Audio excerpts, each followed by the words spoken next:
Rahul Gandhi ji, Gurdeep Singh Sappal ji, Rajiv Shukla ji, Raju sir, Rajesh Lilothia ji, justice Eshwaraiah ji, Samruddha Bharat के trustees और advisers doctor Saiyida Hameed, professor Mridula Mukherjee, Kancha Ilaiah sir, Ganesh Devy ji, Anil Jaihind Yadav ji, Subhashini Yadav ji और यहाँ उपस्थित प्रबुद्ध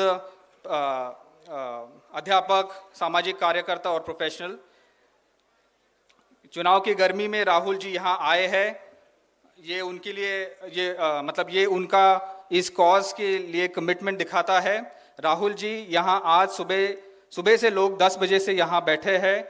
6-7 हम लोगों ने पैनल डिस्कशंस किए हैं जो देश में सामाजिक, राजनीतिक और सांस्कृतिक समस्या देश गुजर रही है उसके ऊपर।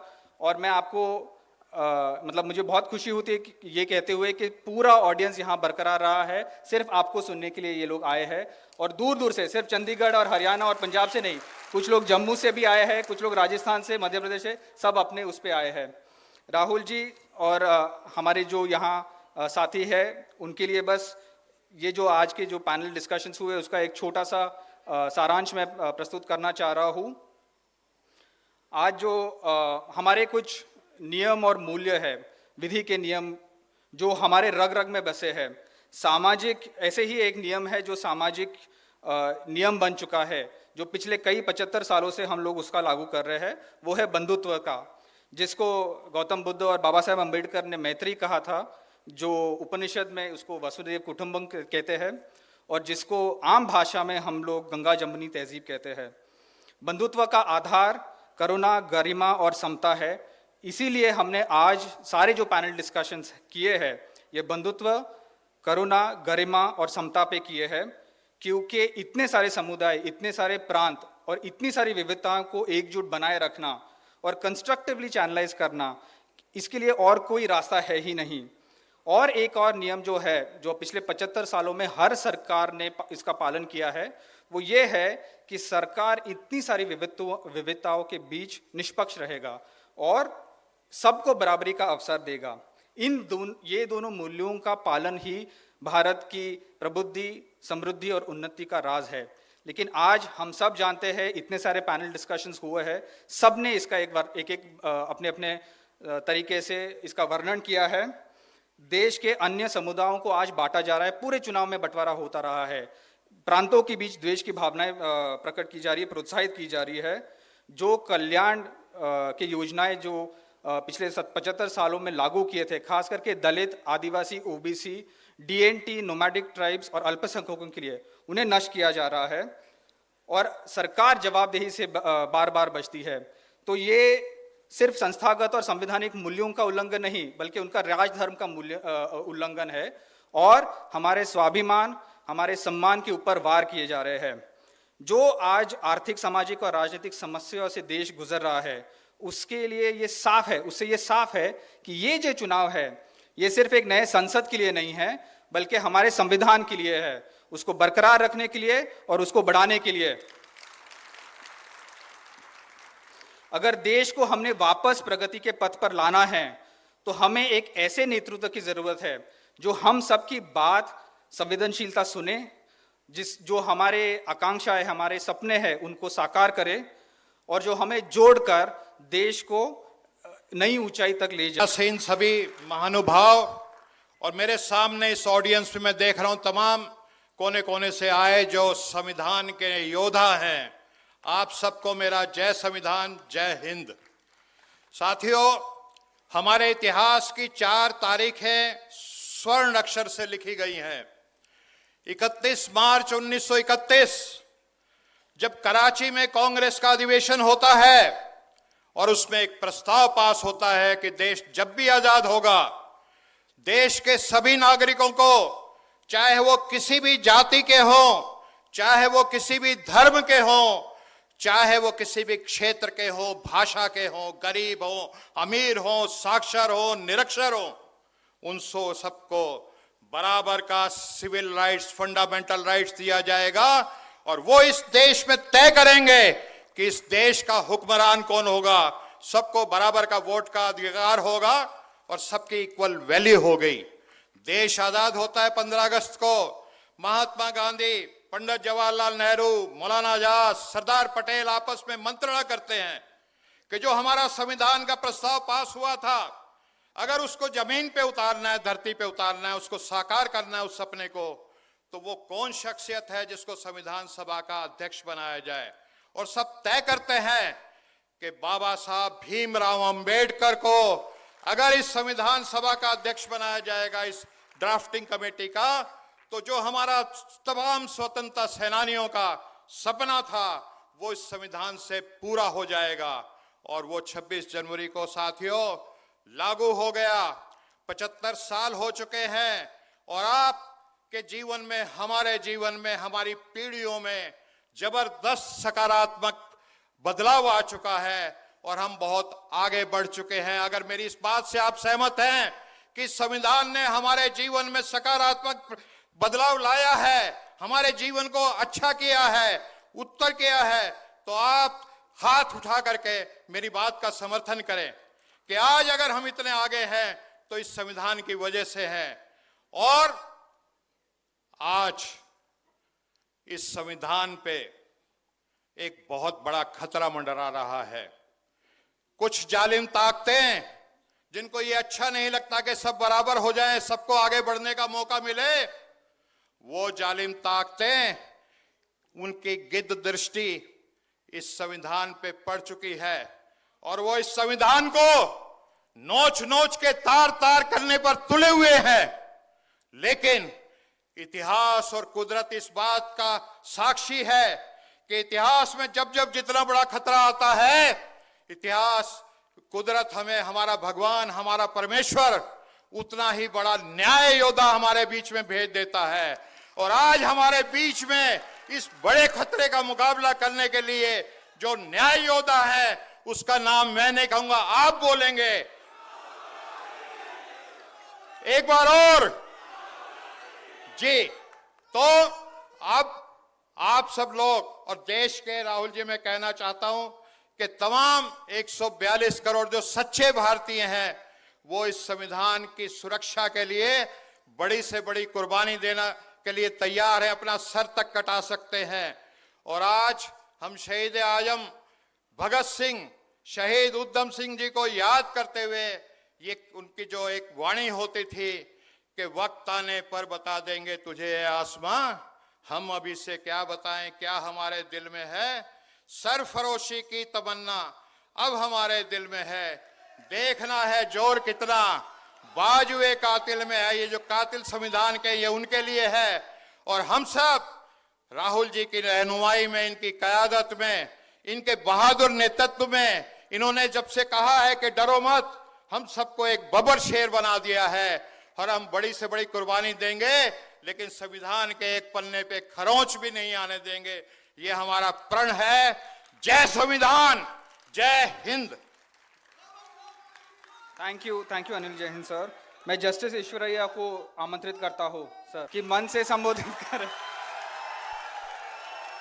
एक बार आप सब लोग खड़े हो जाइए प्लीज उनके सम्मान में।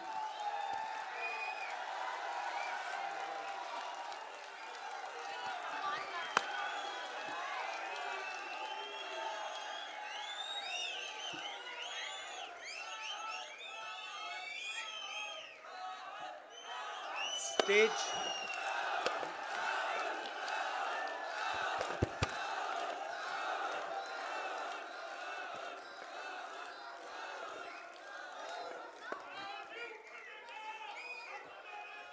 स्टेज पे वरिष्ठ लोग, लीडर्स, भाइयों और बहनों, आप सबका यहाँ बहुत बहुत स्वागत, नमस्कार। थोड़ा मैं लेट हो गया, इसके लिए मैं आप सबसे माफ़ी मांगता हूँ। थोड़ा आपको कष्ट हुआ, मेरी गलती है, तो सॉरी। अभी आपने, मैं सोच रहा था जब आप कह रहे थे कि 2-3 अलग अलग डिबेट्स हुए थे 1947 में, उससे पहले, और उन्होंने हिंदुस्तान का फाउंडेशन बनाया था। और आपने कहा कि अब वही जो फाउंडेशनल आइडियाज हैं उनको तोड़ा जा रहा है, परे करा जाए। कॉन्स्टिट्यूशन सिर्फ एक किताब नहीं है। कॉन्स्टिट्यूशन, अगर आप इसको थोड़ी गहराई से देखें, ये actually transfer of power document है। और ये सिर्फ एक किताब नहीं है, ये एक ट्रांसफर ऑफ पावर की प्रोसेस है जो 1947 में शुरू हुई है। अब एक बात क्लियर है, वो 1947 में भी थी, आज भी है, शायद कल भी होगी, कि अगर आप हिंदुस्तान के पॉपुलेशन को देखें, सर्वे करें, तो आपको पता लगेगा कि तकरीबन 90% पॉपुलेशन दलित, आदिवासी, ओबीसी, माइनॉरिटी। ये फैक्ट है, इसको कॉन्टेस्ट नहीं किया जा सकता। और मेरे लिए एक ही इंटरेस्टिंग सवाल है कि अगर हम कॉन्स्टिट्यूशन को पढ़ें और उसमें साफ लिखा है कि हिंदुस्तान के हर व्यक्ति को के साथ एक जैसा बर्ताव होना चाहिए, it is also a document of equality. So it is a document of transfer of power, it is a document of equality. तो मेरे लिए सवाल इंटरेस्टिंग यही है कि भैया 90% के पास कितनी भागीदारी है, यही सवाल है, और कोई सवाल ही नहीं है।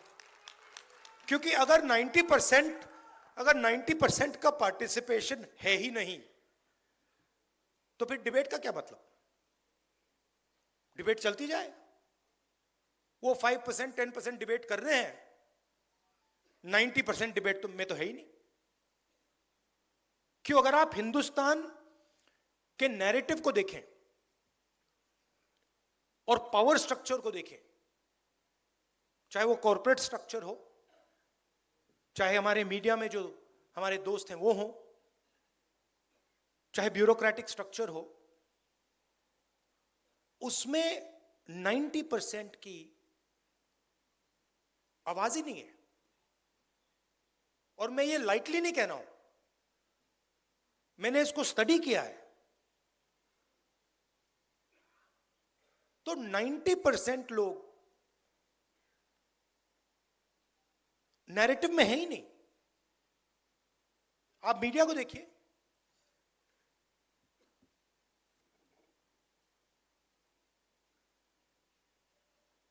किसान के भी आपने कभी बात देखी है मीडिया में? कभी देखी आपने? बढ़ई की देखी? मजदूर की देखी? नाई की देखी? जो सफाई कर्मचारी हैं उनकी बात देखी? नेवर। मतलब ऐसा चल रहा है कि ये 90% है ही नहीं। अब इसका आइडिया था कि ये जो 90% हैं, ये डिबेट में शामिल हो, इनको डिबेट के औजार मिले, इनको भागीदारी मिले, इनको पार्टिसिपेशन मिले। अब मान लीजिए यहां पे हम 10 लोग बैठे हैं और मैं माइक लिया हूं और मैं भाषण कर रहा हूं और उनको माइक ही नहीं मिलता है, तो डिबेट किस बात की हो रही है?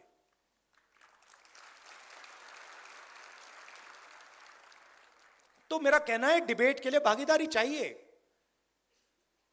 पॉलिटिकल पार्टिसिपेशन चाहिए। अब आप इंटरेस्टिंग चीज नोट कीजिए, 2 चीफ मिनिस्टर अरेस्ट हुए, 2 हुए। आदिवासी चीफ मिनिस्टर अभी भी अंदर है। अजीब सी बात है, इंटरेस्टिंग बात है। 2 चीफ मिनिस्टर है, मतलब 2 स्टेट्स ने इन लोगों को इलेक्ट किया है, और आदिवासी चीफ मिनिस्टर पहले जेल गया और आज तक नहीं निकला, और नेशनल मीडिया उसको भूल गए। नेशनल मीडिया सोरेन जी के बारे में बात ही नहीं करती, जैसे वो थे ही नहीं, है ही नहीं।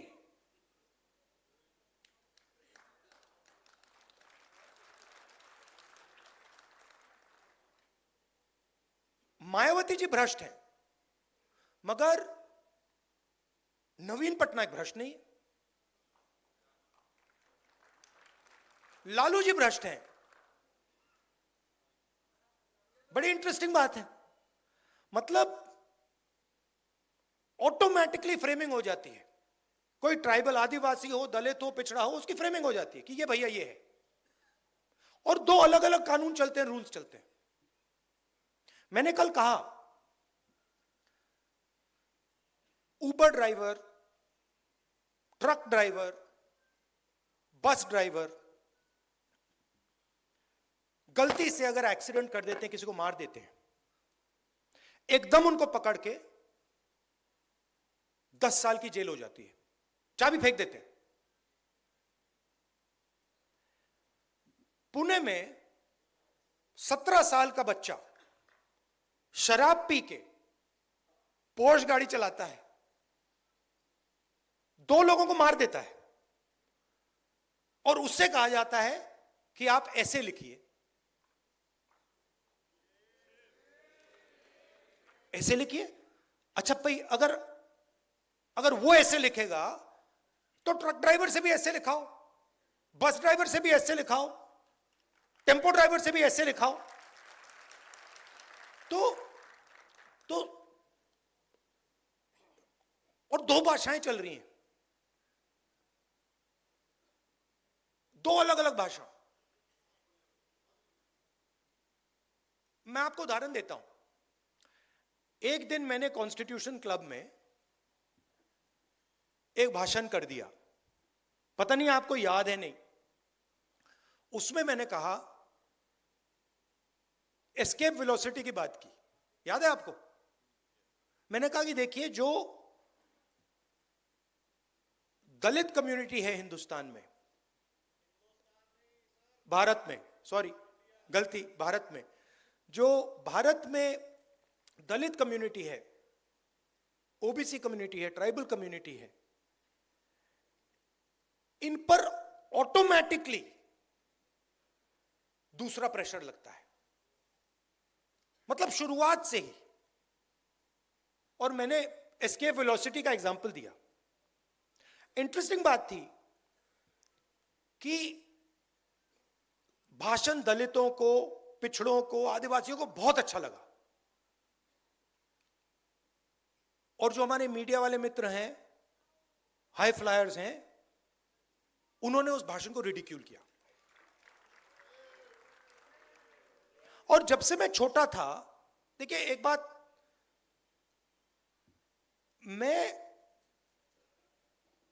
जब से मैं पैदा हुआ हूं, 1970 जून 19, तब से मैं सिस्टम के अंदर बैठा था।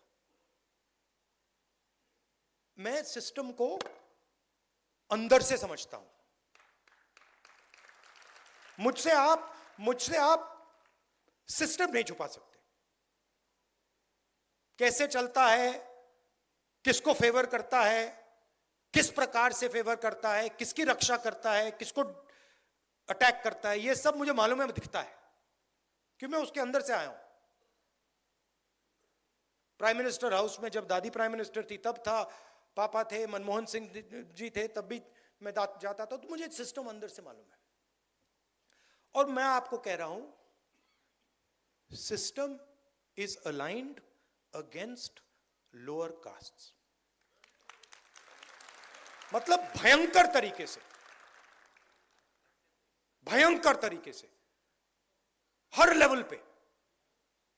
आप कॉर्पोरेट सिस्टम देख लो, मीडिया सिस्टम देख लो, ब्यूरोक्रेसी देख लो,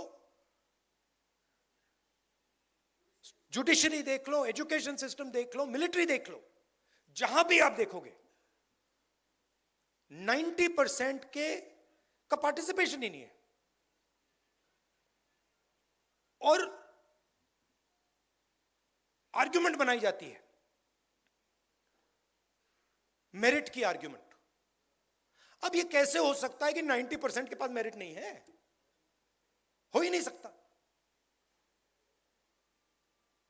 तो कोई ना कोई कमी तो सिस्टम में है। मैंने पता लगाया, सारे आंकड़े निकाल दिए मैंने। मैं एक दिन आपको दिखाऊंगा, आप मतलब चौंक जाओगे। मीडिया में senior anchors, senior influencers, media owners, senior managers, एक दलित, एक आदिवासी, एक ओबीसी नहीं है। एक नहीं है। मैंने पूरी लिस्ट निकाली, एक नहीं मिला। फिर एक मीडिया का ओनर था,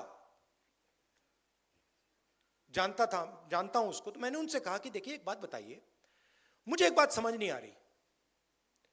कहते हैं क्या? मैंने कहा आप एंड में आप अपना न्यूज़पेपर बेचना चाहते हो, आप अपना प्रोडक्ट बेचना चाहते हो? कहता है हाँ। तो मैंने कहा मुझे ये आप समझाओ कि 90% जो लोग हैं उनकी बात आप क्यों नहीं करते हो?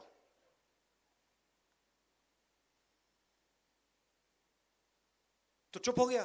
फिर मैंने कहा आप मेरे लिए एक काम कीजिए, आप जाके पता लगाइए कि आपके न्यूज़पेपर में जर्नलिस्ट्स, ये बाकी लोग ओबीसी कम्युनिटी, दलित कम्युनिटी के कितने हैं? जवाब नहीं दिया मुझे, चुप, वापस नहीं आया। और ये हर लेवल पे हो रहा है। आपने अदानी जी की बात की, फाइनेंशियल टाइम्स में एक आर्टिकल आता है, अदानी जी इंडोनेशिया से कोल खरीदते हैं, उसके प्राइस को इन्फ्लेट करते हैं, और हिंदुस्तान के जो पावर कंपनीज हैं उनको वो कोयला इन्फ्लेट करके बेचते हैं। हजारों करोड़ रुपए उन्होंने ऐसे ले लिए। बिजली बिल कौन देता है? 90% देता है ना। तो पूरे का पूरे सिस्टम का यही काम है। जो 90% है उनके लिए 2-3 एवेन्यूज हैं। पहले पब्लिक सेक्टर हुआ करता था, उसको खत्म कर दिया। रेलवेज है, उसको खत्म कर रहे हैं। आर्मी में आप रिस्पेक्टेबल जॉब पा सकते थे, उसको खत्म कर दिया, उसको मजदूर बना दिया, अग्निवीर बना दिया। और फिर आप मनरेगा देखिए, 90% की वहां पे आपको लिस्ट मिल जाएगी। मजदूरों को देखिए, वहां 90% मिल जाएंगे। और मेरे लिए फ्रैंकली अब ये पॉलिटिकल बात नहीं रही है। इसमें मुझे मतलब ये अब पॉलिटिकल, मेरे लिए पॉलिटिकल बात नहीं। मेरे लिए अब ये मिशन है, इसको मैं छोड़ूंगा नहीं।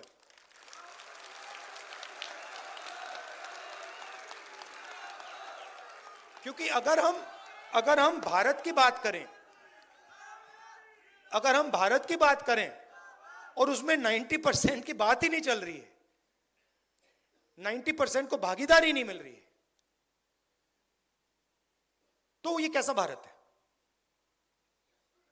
तो ये वही भारत है महाराजाओं वाला, पुराना वाला। राजा महाराजा वाला, जिसमें मतलब एक दो व्यक्ति पूरा का पूरा सब डिसीजन ले लेंगे, जिसकी जमीन हड़पनी है हड़प लेंगे, जो भी करना है करेंगे, उसके खिलाफ तो हम लड़े, यही तो है वो। अब इंटरेस्टिंग बात है कि बीजेपी और आरएसएस सोच रहे हैं, उनकी कॉन्फिडेंस लेवल देखकर, कि वो ये लड़ाई जीत गए, मगर उनको ये बात समझ नहीं आ रही है कि एक्चुअली वो लड़ाई अभी हारने वाले हैं। और जितना ये इसको पीछे ले गए हैं, उससे 10 गुना ये आगे जाने वाला है, और इसको कोई रोक नहीं सकता है,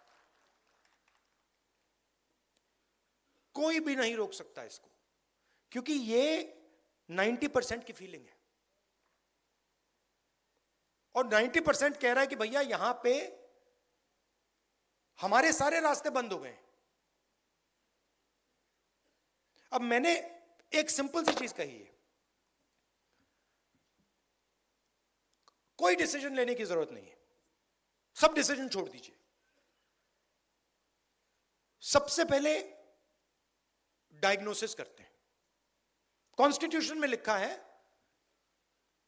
कि हिंदुस्तान सबका होना चाहिए, इसमें सबकी भागीदारी होनी चाहिए, सबका रोल होना चाहिए। एजुकेशन सिस्टम में पार्टिसिपेशन सब कम्युनिटीज का होना चाहिए, मेडिकल सिस्टम में होना चाहिए, इकोनॉमिक सिस्टम में होना चाहिए, मिलिट्री सिस्टम में होना चाहिए, जुडिशियल सिस्टम में होना चाहिए, ये कहता है। और मैं ये कह रहा हूं कि ये असेस करते हैं। अब 70-80 साल हो गए, सिंपल है, 3 चीजें करनी है। सबसे पहले यह पता लगाना है किसकी कितनी आबादी है, जाति जनगणना, कि सचमुच में ओबीसी 50% है या 55 है या 60 है या 40 है, दलित 15 है या 20 है, आदिवासी कितना है, माइनॉरिटी कितना है, गरीब जनरल कास्ट कितना है, यह पता लगाना है सबसे पहले। दूसरी बात डीएनटी। दूसरी बात, जो हमारी सारी की सारी संस्थाएं हैं, जुडिशरी हो, प्रेस हो, मीडिया हो, सारी की सारी संस्थाएं हैं, उसमें हमें एक सर्वे करना है कि 90% के पास इन संस्थाओं में कितना पावर है, कितनी भागीदारी है, और इन 90% के लोग कहां हैं, किस पोजीशन पे हैं और कितने हैं।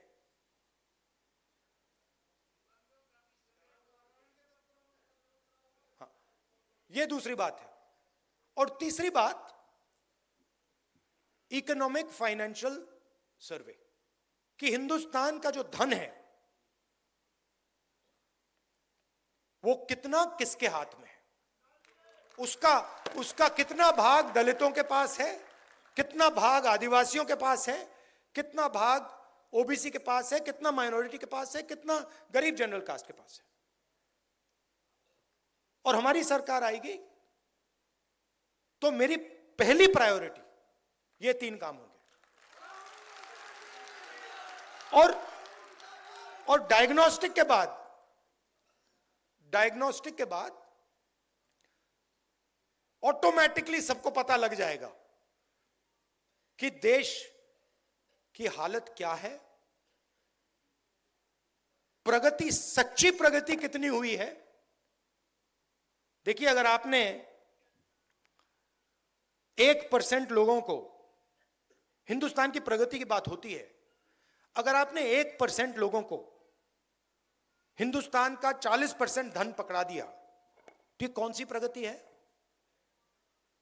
ये तो हम वापस महाराजा वाले सिस्टम में पहुंच गए।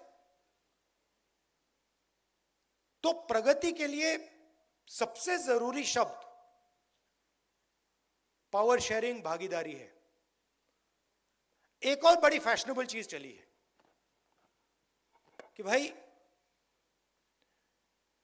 मोदी जी बहुत कहते हैं हमने ओबीसी को, दलित को इज्जत दी।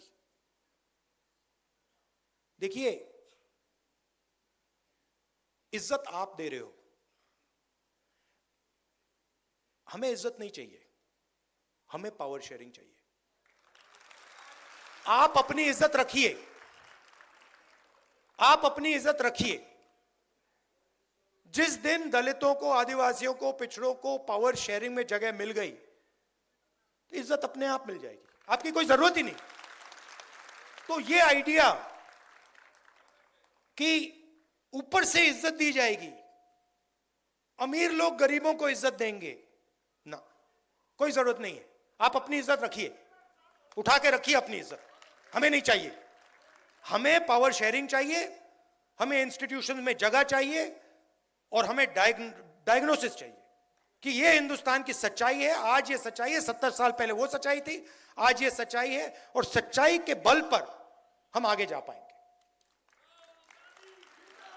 तो ये मैं आपसे कहना चाहता था। और ये आजकल फैशन चला हुआ है, मोदी जी के लोग कह रहे हैं कि भैया हम इसको बदल देंगे, ये इसको हम चेंज कर देंगे, इसको फेंक देंगे, इसको फाड़ देंगे।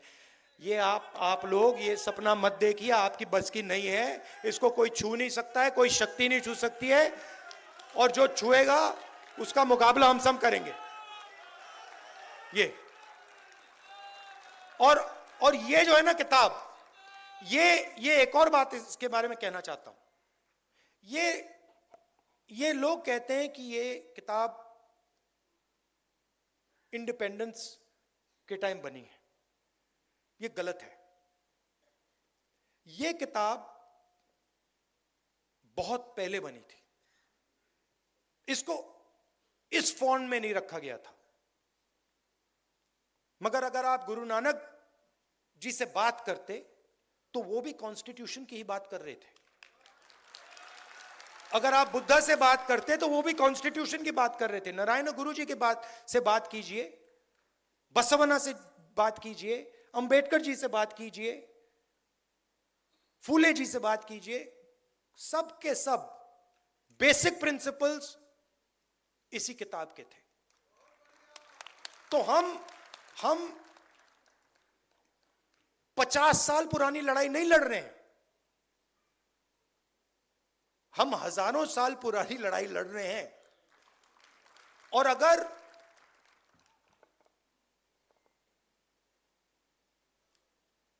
उनका एक विजन है, मोदी जी का, आरएसएस का, उनका एक विजन है। वो कहते हैं कि उनका हजारों साल पुराना विजन है, हमारा भी विजन है, और हमारा भी विजन हजारों साल पुराना है, और ये लड़ाई हजारों साल से चल रही है। तो ये मैं आपसे कहना चाहता था।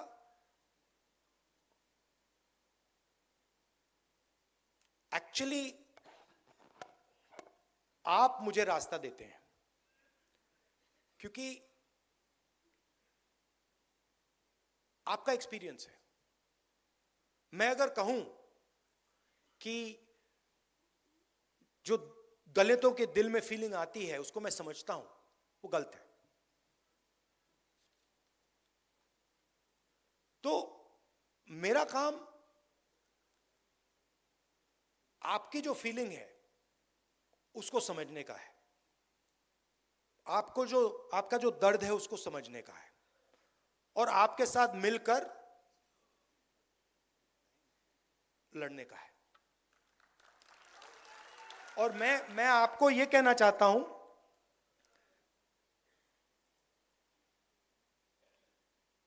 कि अभी इंटरेस्टिंग टाइम शुरू हो रहा है। मैं बता रहा हूं, ये इनको बात समझ नहीं आ रही है, बट जैसे वेव ऊपर बढ़ती जाती है ना, फिर गिरती है। ये बीजेपी का अब अंत आ रहा है, ये अंत आ रहा है, ये गिरेगी अब। और हमारा काम, हम सबका काम सीरियसली एक विजन बनाने का है, अगले 10 साल का, अगले 20 साल का भारत के लिए 90% का भागीदारी का विजन बनाने का है। शांति से, प्यार से, बिना नफरत, बिना गुस्सा, कि भैया ये हमारा प्लान है, इससे हम हिंदुस्तान के ज्यादा से ज्यादा लोगों को इस भारत सॉरी